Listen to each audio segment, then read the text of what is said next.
What it do, still with the camp sound like a little big boss, Kate Poe, talk boxing, fuck about soliloquy.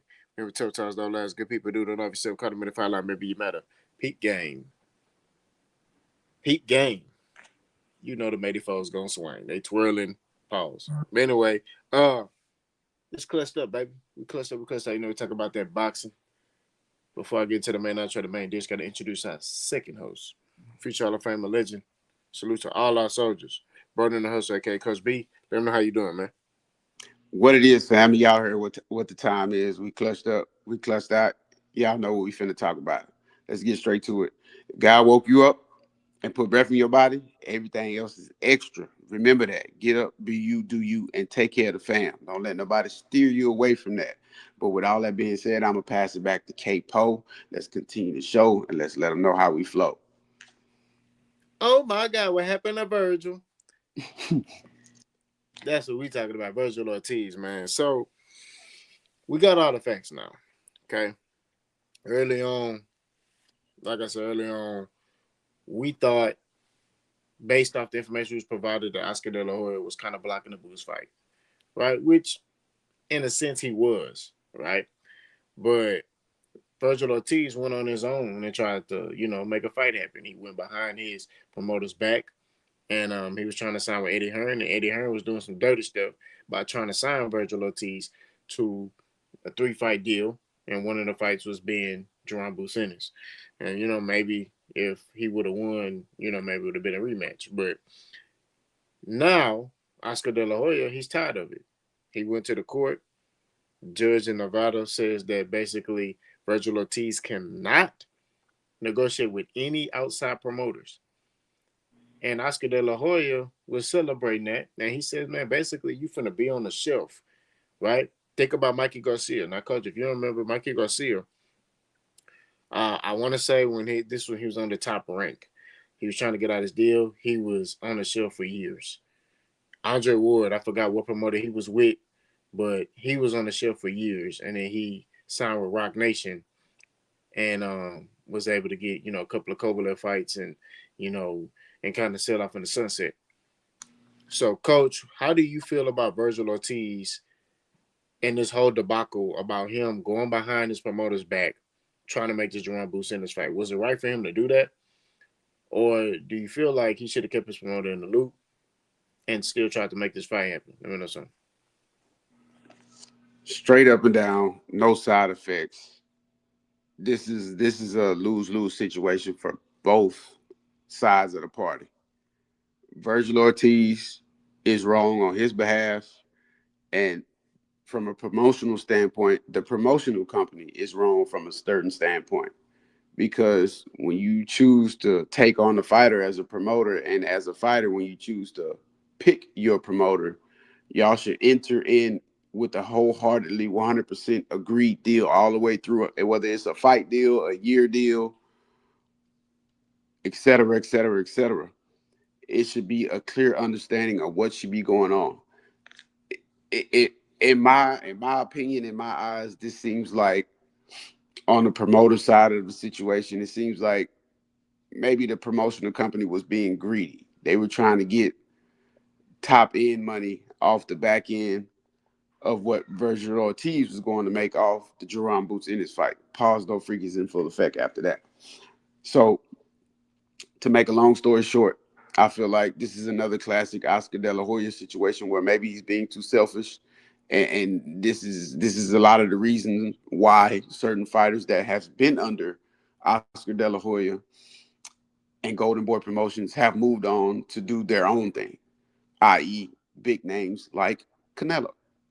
So I believe this is another selfish move to where Vergil Ortiz had to go out on his own limb and exploit his own options, in which I still think Vergil Ortiz was wrong in a sense. If he really wanted that Jerome Boots in his fight, numbers were being thrown around between Eddie Hearn and Oscar De La Hoya. Honestly, the 60-40, 5 going to the winner, I think that's legit. Eddie Hearn came up with the 50-50, because he mentioned it's one of the biggest 50-50 fights we can put together at this time, day and age in the sport of boxing. So I get it.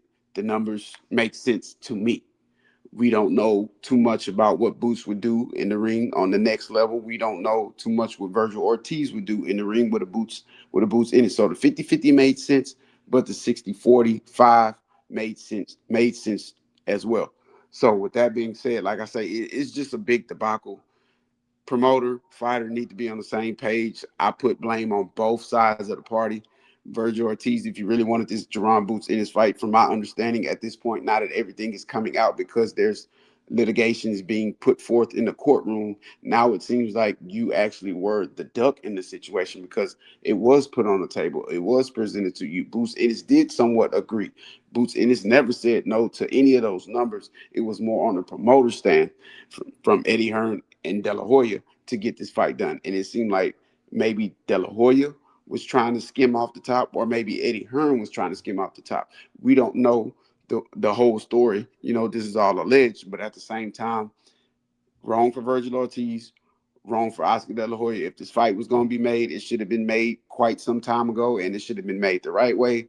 And if both these fighters wanted this to happen, we should have rolled with it then. Nobody should be going behind each other's back. I don't care what company and what fighter you are, unless it's just some big misunderstanding and somebody got did wrong. Then okay, I understand. But at the same time, from point A to point now, it seems like they were trying to get the fight made. It wasn't happening under Virgil stipulations, but Eddie Hearn and Oscar De La Hoya had their own conversation going behind closed doors. So that therefore it led to Vergil Ortiz taking a turn, off the track, trying to create his own route and get the fight done with Jerron Bustos. But long story short, like I said, it's just wrong on both parties, in my opinion. Yeah, I agree. Um, I agree with everything you said. I mean, straight up and down, no side effects. Vergil Ortiz got to include De La Hoya, right? Eddie Hearn wrong too, because you know that Vergil Ortiz is signed to De La Hoya, and you tried to sign him. So, just a lot of a lot of sideways stuff going on. De La Hoya trying to prevent Vergil Ortiz from getting a big fight because De La Hoya and them know boxing, and I think they believe that Vergil Ortiz can't beat Boots. So they're just trying to make as much money off of him as possible and build him up. That's what I believe. They're trying to make him the face of Texas, which he ain't got the it factor like Arrowhead. You know what Mm-mm.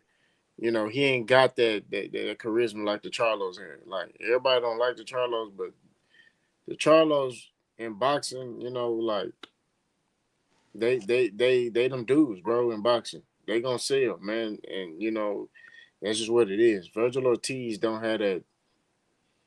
He just don't got it, bro. He can fight, but he ain't nobody that we can rally behind as Texans. Be like, hey man, that's Virgil. Like we could rally behind Bam Rodriguez, right? But Bam Rodriguez signed to Eddie Hearn, so that's just that sets it up right there. So all parties are wrong that's involved. Virgil Ortiz, man, you kind of screwed yourself. That's what it boils down to.